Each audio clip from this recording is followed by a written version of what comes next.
Masih berapa menit? Masih lah. Bismillahirrahmanirrahim. Al-Fatihah ila hadratin Nabi al-Mustafa Rasulullah sallallahu alaihi wasallam wa ala alihi wa ashabihi wa azwajihi wa dhurriyyatihi wa ahli baitihi syai'un lillahi lahumul Fatihah. A'udzu billahi minasy syaithanir rajim. Bismillahirrahmanirrahim. Alhamdulillahi rabbil alamin arrahmanir rahim maliki yaumiddin. Iyyaka na'budu wa iyyaka nasta'in ihdinas siratal mustaqim siratal ladzina an'amta 'alaihim ghairil maghdubi 'alaihim waladdallin amin. Bismillahirrahmanirrahim. Assalamualaikum warahmatullahi wabarakatuh. Innal hamdalillah nahmaduhu wa nasta'inuhu wa nastaghfiruhu wa nastahdihi wa na'udzu billahi min shururi anfusina wa min sayyiati a'malina may yahdihillahu fala mudilla lahu wa may yudlilhu fala hadiya lahu. Allahumma salli wa sallim wa barik ala sayyidina Muhammad wa ala alihi wa sahbihi salata 'abdin qallat hilatuhu wa rasulullah wasilatuhu wa anta laha ya ilahana likulli karbin 'azim fafarrij 'anna fihi bisirri bismillahirrahmanirrahim.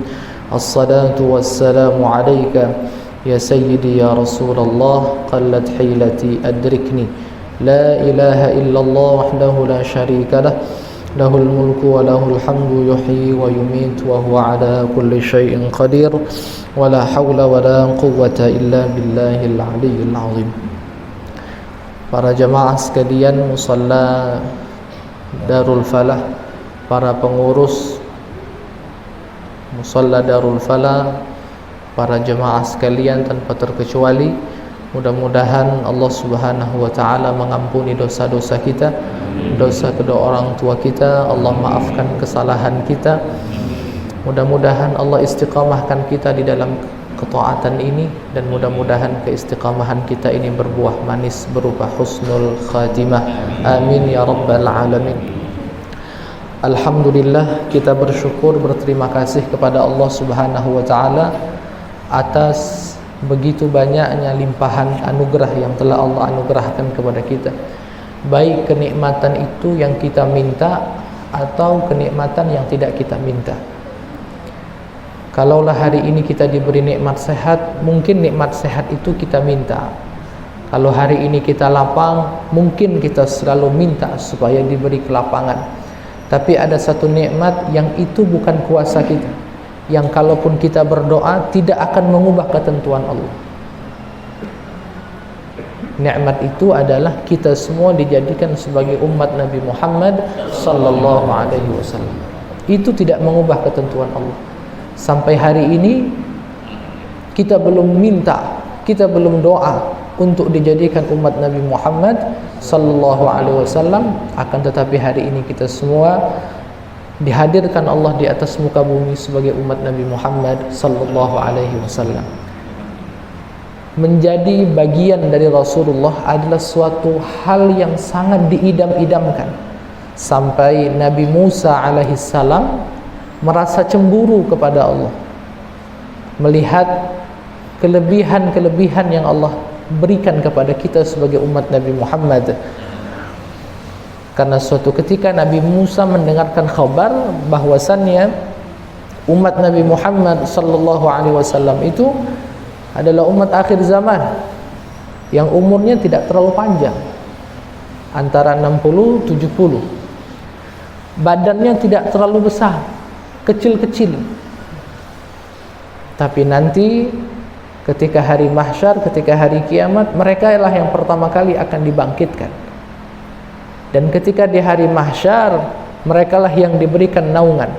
Dan surga itu diharamkan, tidak diperkenankan oleh Allah dimasuki oleh satupun manusia, kecuali yang akan memasuki itu pertama kali adalah Nabi Muhammad sallallahu alaihi wasallam dan para umat-umatnya. Oleh karena itu senantiasa kita membalas kebaikan Allah kepada kita dengan ucapan Allahumma salli ala Sayyidina Muhammad wa ala alihi wa sahbihi wasallim. Intinya dalam satu hari jamaah sekalian kita harus punya amalan, adalah amalan harian. Kalau seandainya salat itu sudah menjadi suatu kewajiban, amalan itu berarti sesuatu yang itu tidak dibebankan kepada kita, tapi itu sebagai persembahan kita kepada Allah, maka disebut dengan wirid. Ya, wirid itu sesuatu yang memang Allah tidak minta, tapi kita mengamalkan. Wirid itu menghasilkan warid.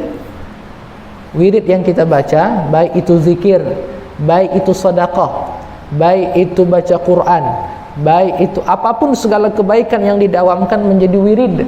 Dan setiap wirid itu pasti menghasilkan warid, artinya cahaya. Cahaya yang berbekas di dalam batin, di dalam hati sanubari seorang hamba. Maka dalam satu hari jemaah sekalian jangan kurang dari 100 salawat kepada Nabi Muhammad sallallahu alaihi wasallam. Kalaupun 100 yang dibaca itu rasa-rasanya kurang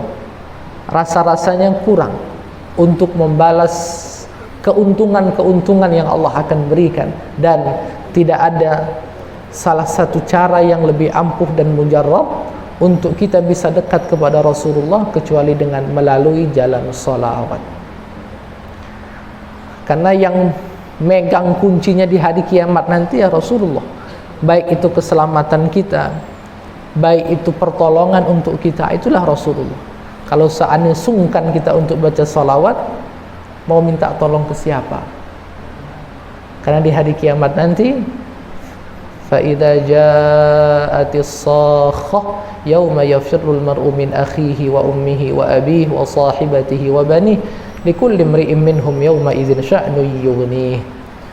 Pada hari di mana ditiupkan sangkakala itu, maka seorang bapak lari dari anak, ya, saudara lari dari saudaranya, termasuk ustaz lari dari jamaahnya, murid jauh lari dari gurunya.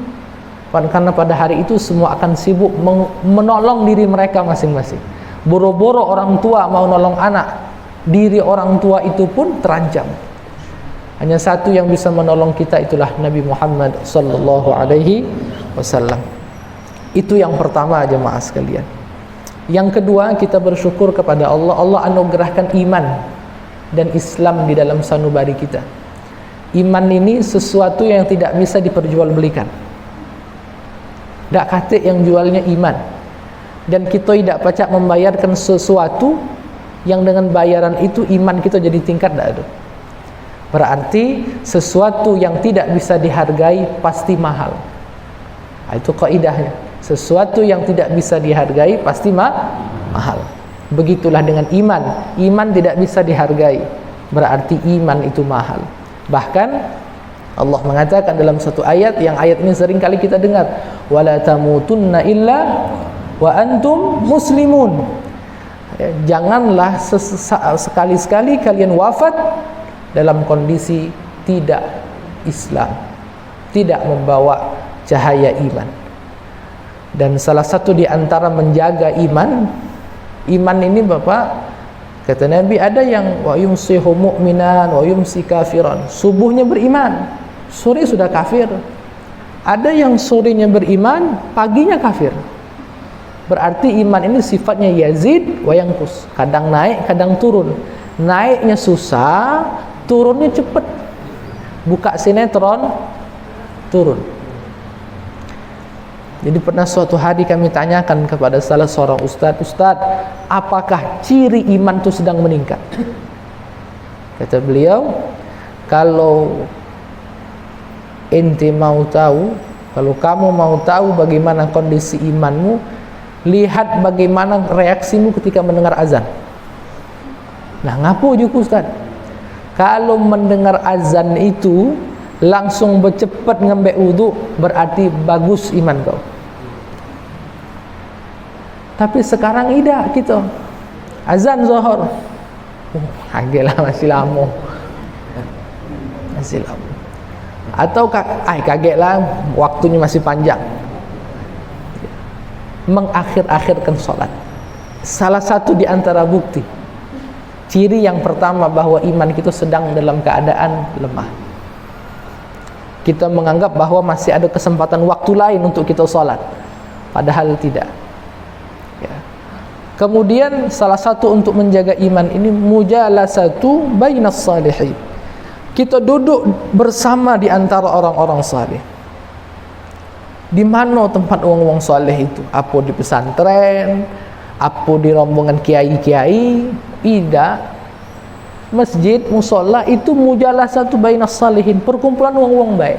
Makanya mantap-mantap di masjid, mantap-mantap di musola. Kenapa demikian? Karena ada satu amalan yang kita gawekan dewean, kita gawekan di rumah, beda dengan apa yang kita gawekan di masjid. Tak usah jauh-jauh dari solat sunat. Kalau solat sunat di rumah 99% tidak digawikan. Tapi kalau di masjid tegawi. Heran kadang-kadang. Menunjukkan bahwasanya duduknya kita sama-sama di masjid musalla itu membawa satu dorongan beribadah. Maka kata Nabi, alaikum bil jamaah. Hendaklah kamu itu selalu dan senantiasa mengusahakan berjamaah. Baik itu jamaah ibu-ibu ataupun tadarusan Al-Quran. Di Ramadan ini ada satu masjid musola yang ibu-ibu pengajiannya subuhnya 5 juz. Biasanya kita dengar sejuz 2 juz tadarusan. Salah satu masjid ada yang tadarusannya 5 juz. Bayangkan 5 juz dari habis subuh sampai jam 8. Ibu-ibu, bawa bapaknya balik. Memang bawa bapaknya dari dulu nak balik cepat. Iya. Ya, kalau ibu-ibu balik cepat masih masuk akal. Nyuci piring, belanja. Bawa bapak balik cepat apa nak digawe tu? Nah. Palingan metu balik ke rumah ngambil pancingan, mancing. Baca bisa selesai 5 juz. Apa halnya? Karena berjemaah. Cak ibu-ibu semak ini nah, baca 5 juz kebagian. 3 lembar, selesai 5 juz. Tapi lantak 5 juz besok subuh dak kelanggar lagi. Kena atik gawe lagi. Intinya ibu-ibu sekalian, jemaah sekalian, kebersamaan kita dengan orang-orang mukmin itu membawa satu kesan dalam ibadah, membawa satu sebab semangatnya ibadah. Dan orang-orang mukmin itu memiliki syafaat, memiliki doa. Maka aku datang ke musola ni Pak cuma berharap doa dari Bapak, berharap suatu kesan, satu kenangan yang baik.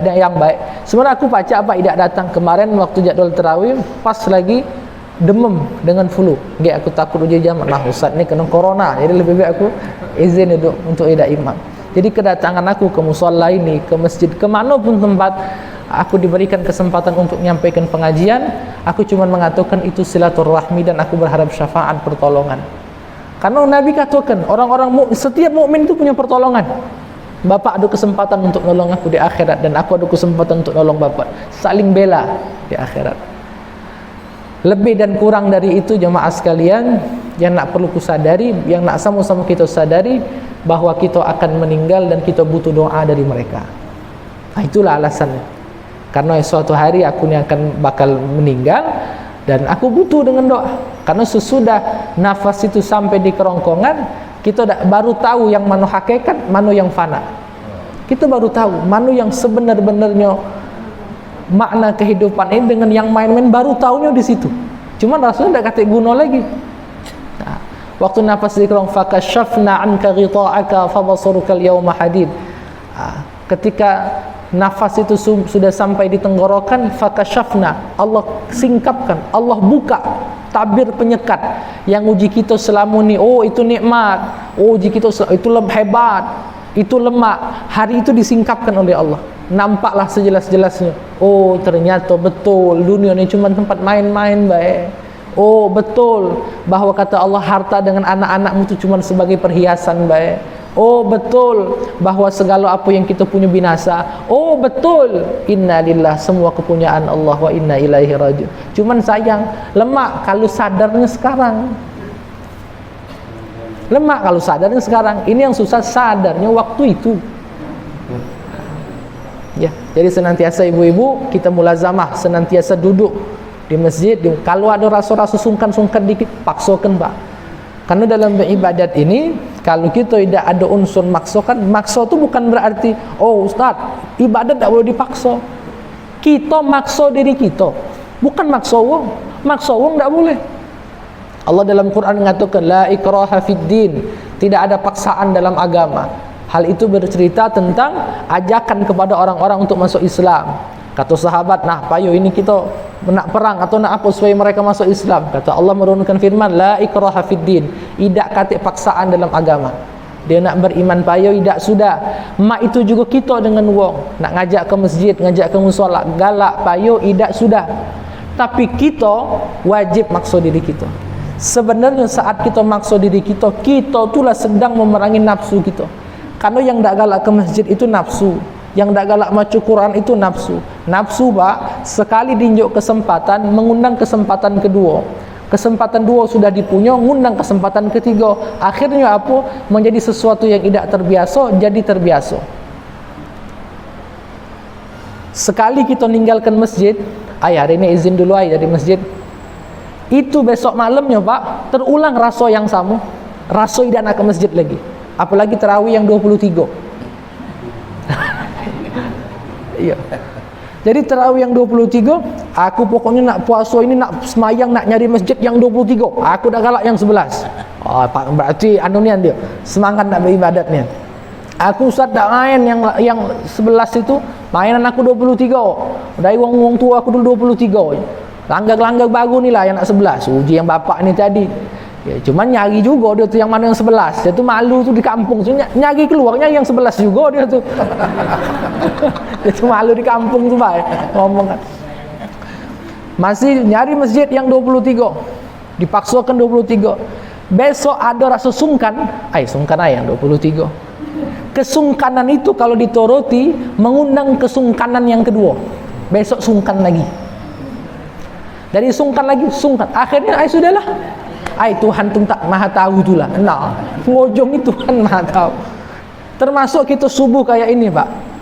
Aku sholat tarawih di salah satu masjid. Banyak kemajuan. Maksud kemajuan tu kemajuan barisan itu.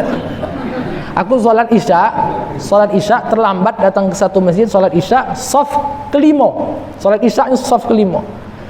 Waktu ba'diyah maju ke shaf keempat. Mulai tarawih shaf ketiga. Mulai sudah 8 ke pojok, maju shaf kedua. 12 ke pojok, belakang imam aku Pak. Nah, aja aku maju-maju. Pas tengok jemaah sudah hampir hilang 3 shaf. Artinya apa?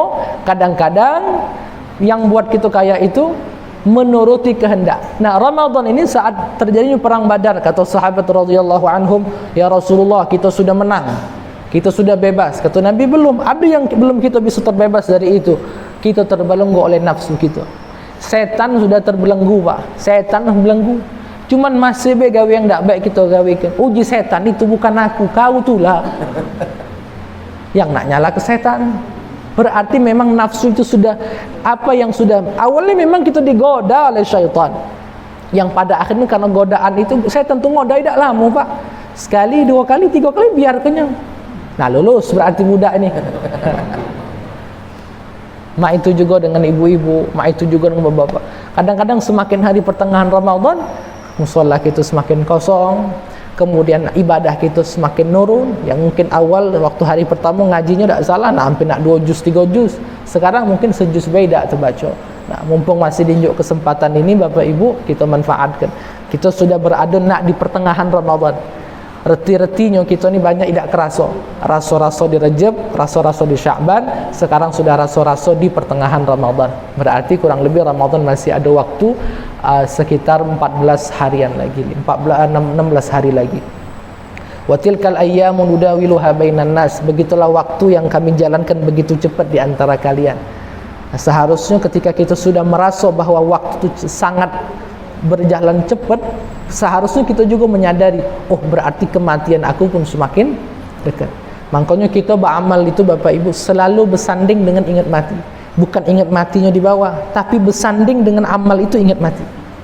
Karena kalau amal tanpa ingat mati, kita beribadat itu cuma sekedar ibadat, bukan persiapan. Kita, ada tak kira-kira rasa-rasa Bapak Ibu semayang subuh ni tu ucap dalam batin, aku nak semayang subuh, aku siapan kalau meninggal kaget. Rasanya aku nak semayang be. Jadi setiap kali kita beramal, berucap bakal persiapan untuk di alam barzakh. Bapak ngewang ibu pergi belanja ke pasar, bakal nak hari lebaran. Hari lebaran tu masih ada waktu, masih cukup lama. Wajibak kita nak beli apa bu? Amal ini pak, persiapan untuk lebaran kaget. Pergi nak berangkat umroh, belanja ke toko, beli baju, beli peralatan umroh, segala macam perlengkapan. Untuk apa? Ini pak persiapan kayak kita nak berangkat. Kan masih lama pak. Tak apa-apa, ngoyori. Nah coba kalau kita beramal, ngapu beramal? Persiapan nak di alam barzakh.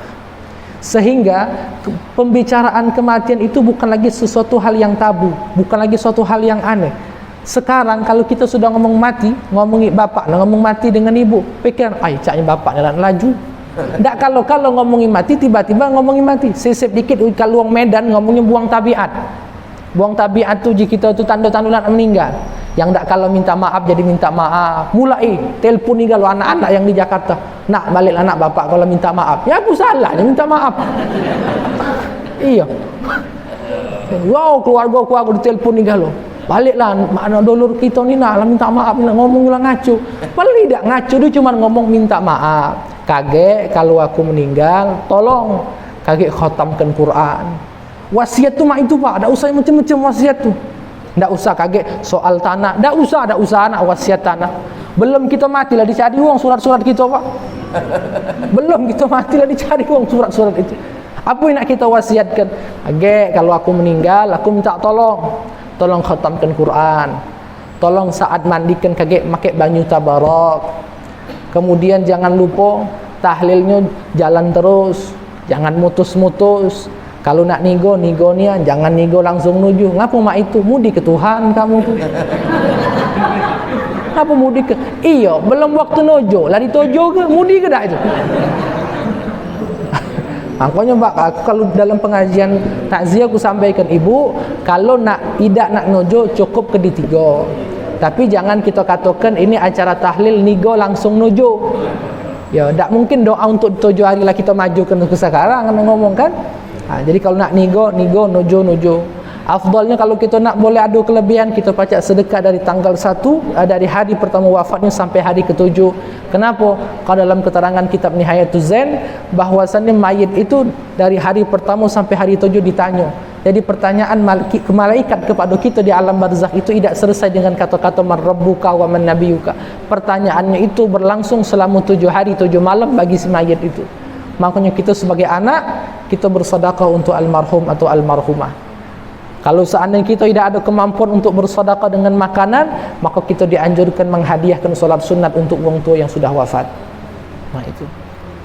Jadi jamaah sekalian, beribadat kita ni nak bergandeng, nak beriringan dengan ingat kematian. Sehingga kata Allah dalam Quran, wasta'inu bis-sabri was-salah wa innaha lakabiratun illa 'alal khashi'in. Khusyuk itu, mendapatkan salat yang khusyuk itu susah Pak, berat. Tapi ada kemudahan bagi orang-orang yang khusyuk. Siapa orang-orang khusyuk itu? Allazina yadhunnuna annahum mulaqu rabbihim wa annahum ilaihi raji'un. Orang-orang khusyuk itu adalah orang-orang yang memiliki tingkat keyakinan yang besar bahwa dia pasti akan berjumpa dengan Allah dan mempertanggungjawabkan segala amal. Nah, sehingga ibadah yang kita lakukan ini Pak menghadirkan tawadhu. Ibadah yang kita hadirkan ini melahirkan akhlak. Ada ibadah tapi mulut kita tidak terkontrol. Berarti kita tuh berhadapan Tuhan tuh cuma dengan sembahyang baik. Tidak merasa 24 jam itu kita berhadapan dengan Allah, dan kita tidak merasa bahwa selama 24 jam itu segala amal kita baik ucapan perbuatan tercatat rapi. Berarti kita hanya membatasi kebersamaan kita dengan Allah itu di solat. Lepas subuh sudah Tuhan berlari. Padahal enggak, 24 jam kita bersama dengan Allah, disaksikan, dicatat. Bahkan sesuatu yang kita merasa lupa dengan suatu perbuatan itu, di akhirat nanti Allah tampakkan sedetail-detailnya perbuatan itu. Ya, oleh karena itu jemaah sekalian, mumpung masih diberikan kesempatan Ramadan, tidak kata yang jamin kita bakal selesai Ramadan ini. Tak kata apa lagi nak bertemu Ramadan di tahun yang akan datang. Mungkin ada sempat berita yang masuk ke Facebook bapa atau ibu, atau berita WA, ada salah seorang dosen yang wafat, Ustaz Hasbi As-Siddiqi, seorang bendahara Muhammadiyah, dosen di IAIN. Itu luar biasa, yang kita yakini sebagai alamah tanda-tanda beliau mendapatkan akhir kehidupan yang baik. Beliau sedang menyampaikan kultum Ramadan. Sedang menyampaikan kultum Ramadan. Ceramah kultum antara Isyak dengan Tarawih campak. Hasbi Hasbi As-Siddiqi. Yang tadi masuk ke masjidnya jalan dewek, keluar masjid lah digotong. Berarti pak singkatnya hidup ni, alang kesingkatnya. Hari Kamis yang lewat aku datanglah bertakziah ke salah satu anaknya qori di Palembang sini, bapaknya meninggal. Datang tidak sempat tahlil 1 sampai 7, aku sempatkan setiap hari Kamis sore datang. Waktu datang acara sudah selesai. Aku nak bertanya. Aku pak kalau wong meninggal tu aku tidak bertanya sakit apa, tidak pula. Yang ku tanya tu meninggalnya mana. Oh, meninggalnya bagus. Nah, aku tanya amalannya apa. Jadi kita tu berusaha nak niru. Ada wong meninggal lagi sujud. Ku tanya ahli keluarga, apalah amalan dia tu pacak meninggal sujud tu. Ya abah, aku ni rasa-rasanya sedak katik gawe lain. Ke masjid dia semayang, nyampe rumah tidak dia nak nyari makan, tidak dia balik ke rumah ada kesempatan dia ngoleng dia bangun, solat lagi. Apa be habis zuhur dia nak jalan asar, habis sebelum dia ke masjid ngambil wuduk, solat sunat dulu. Ada orang meninggalnya pak maca Quran, ku tanya apa dia amalan? Katik gawe lain maca Quran tu lah. Di rumah Quran, di masjid ada, Quran di rumah ada. Lain bacaan kalau di masjid juz 15, di rumah juz 7. Berarti ada bacaan. Ada bacaan. Nah, itulah gawenya. Jadi ku tanyalah dengan anaknya. Abah ni meninggal mana cerita? San, abah ni kelang 100 hari dengan bininya, dengan maknya. Jadi 100 hari maknya, dia nak minta cepat. Yang mana tahlil 100 sebelum waktunya, si bapak ni minta tolong cepat ke tahlil ni. Pas bulan buah tahlil kelas 100. Payu ditahlilkan. Cuman abahnya nak minta kahwin lagi. Nak minta kahwin lagi. Cuman abahnya ngomong, nak, abah ni kahwin bukan untuk abah lagi, untuk kamu. Di rumah tu cuman dia ada anak dengan ponaan. Anak-anak dia lah tua lah, yang sudah berkeluarga, sudah keluar dari rumah. Anak yang bungsu dengan ponaan. Kaget tak katik nyiapkan kamu buka sahur. Jadi abah tu kahwin tu untuk kamu, bukan untuk abah. Malam tu ada malam kedua Ramadan. Senin malam, Selasa malam tarawih pertama, jadi Selasa malam Rebu. Selasa malam Rebu tu lah dia nak minta akad nikah. Pokoknya mak mana malam inilah ngisi ceramah. Ngisi ceramah antara Isyak ke tarawih. Nah, bapak-bapak kata beliau, biarlah kaget yang Isyak, anakku biar yang imam. Karena aku nafas aku lah pendek. Kalau saya hendak kata apa-apa. Jadi uji anak ya lah, abah tu tak usah ngimam kan, malam ni abah nak menganten, senang-senang baik. Ayo, habis Isyak, habis tarawih diundang tetangga kiri kanan. Ya wong tua apa lagi nak mewah-mewah tidak, nak pakai penganggon tidak. Manggil tetangga kiri kanan, benjoi lontong sudah. Makanlah itu. Iya. Nah, sudah apa namanya tu sudah kumpul, akad nikah. Sudah akad nikah, bersalamanlah dengan anak. Cuman anaknya merasa beda. Seharusnya kita kalau lagi senang bahagia tu doakan abah. Ini tak, maafkan abah kalau abah ada salah. Itu be omongan. Ya.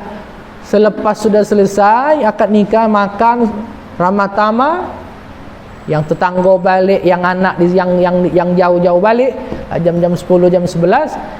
Yang abang tadi nunggu nadai banyu. Nadai banyu. Ya masih wang rumah kan wang rumah baru kan. Ya. Masuk kamar jam 1. Tidur. Mak sambung emaknya yang wong bininya baru tidur situ. Cuman muji bininya ni tadi ngapa lain. Laki ku ni tidurnya ni tengkurap cuman cak nempelnya ke dinding. Apa dia tidak suka dengan aku mengkali pikiran itu kan apa ngapo dia ni. Walah Azal dibangun ke nyoba anaknya tadi. Anaknya tadi bangun, yang kawan-kawanku yang ngaji dibangun tu. Tolong jengok ya abah kau tu, ngapo? Ya kaget seolah-olah jengok dia apa-apa ke. Ya kan? Waktu dicek ternyata tak katik lagi. Meninggal. Tidak puas tadi yang anak tidak puas yang tu bawa ke rumah sakit. Sampai ke rumah sakit uji dokter, kemungkinan besar meninggalnya di perjalanan atau sudah di rumah. Oh, berarti Bapak Ibu alangkah tipisnya kehidupan kita. Tipisnya. Jadi yang masuk Ramadan tidak sudah Ramadan. Ada yang cetolak puasa 29 hari, berarti besok kan lebaran. Wah, sampai aku selesai puasa. Pergilah anak seberanak ke dusun. Nak rencana nak buka bersama di dusun, mudik. Kalau sekarang tidak boleh mudik, bolehnya balik kampung. Iya. Tak. Pakai mobil sekeluarga. Tergelincir ban tu mungkin agak selip. Masuk jurang, 6 beranak meninggal gal. Tidak sudah juga.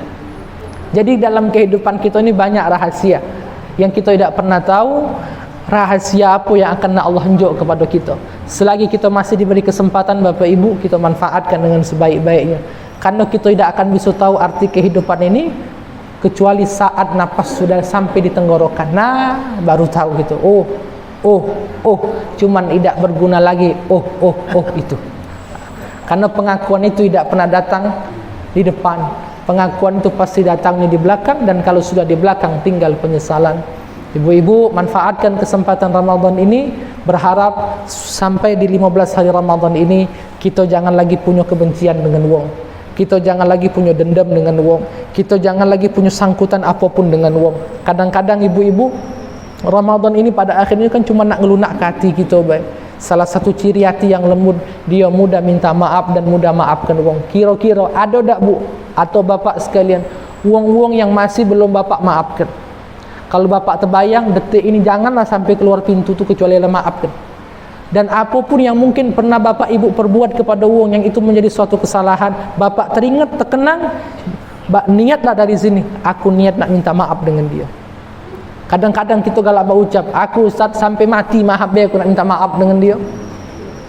Sering kali omongan itu, aku maaf be, nak maaf ke dia. Seharusnya dia tu nak datang nyium kaki aku minta maaf. Waktu ku tanyakan dengan murid Allah yarham Abah Zain, salah satu kata-kata Abah Zain yang paling diingat, ciri hati kau tu keras, mudah niat. Nyiri ke kalau hati kau keras. Saat kau ngomong aku dak galak nak maaf ke dia, berarti ibadat kita tu tidak ngelembutkan hati. Masih nak kendak kita itulah.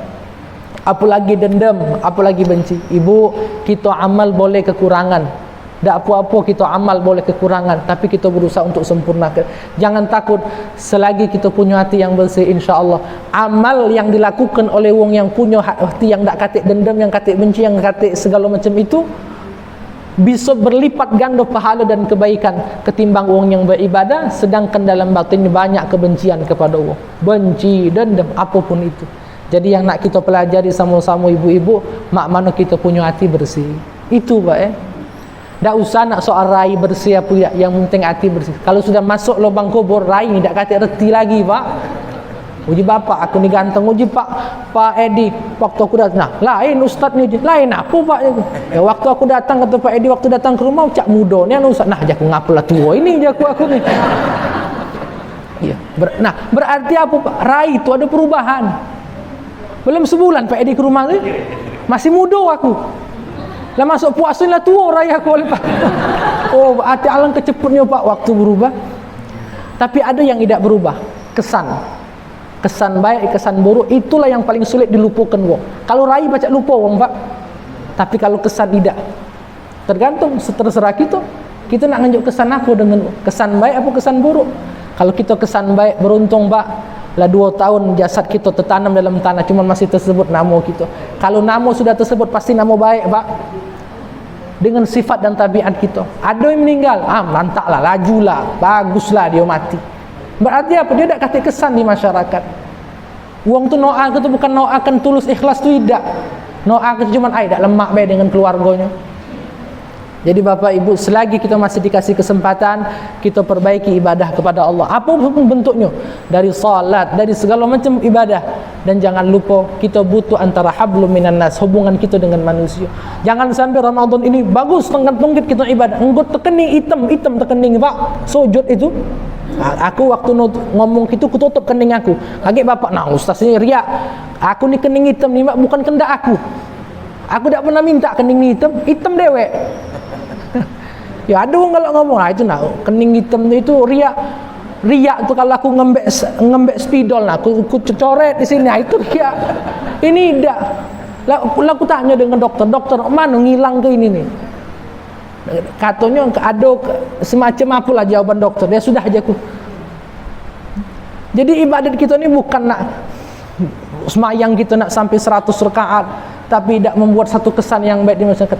Kalau pacak ibadat kita boleh bagus dengan uang kita bagus, sehingga apa sebutan uang tu bagus untuk kita. Kata uang kaki waktu kita meninggal, isyhadu annahu min ahlil khair, saksikan bahawa dia yang meninggal ini uang yang baik.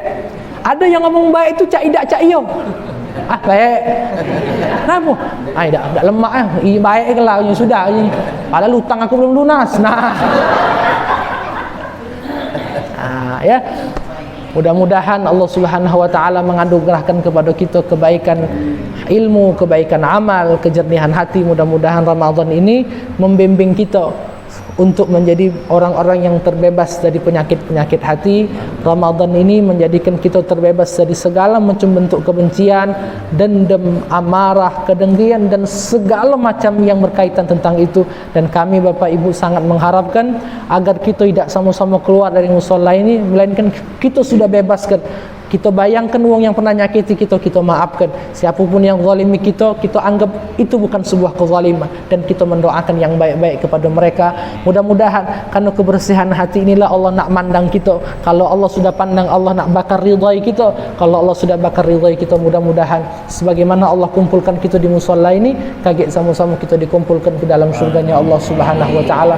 Mudah-mudahan dari hati yang bersih inilah Allah nak jadikan omongan terakhir kita saat sampai ajal kita dengan dua kalimat syahadat la ilaha illallah Muhammadur Rasulullah. Terima kasih, minta maaf lahir batin dunia akhirat kalau selama penyampaian tadi ada hal-hal yang tidak berkenan.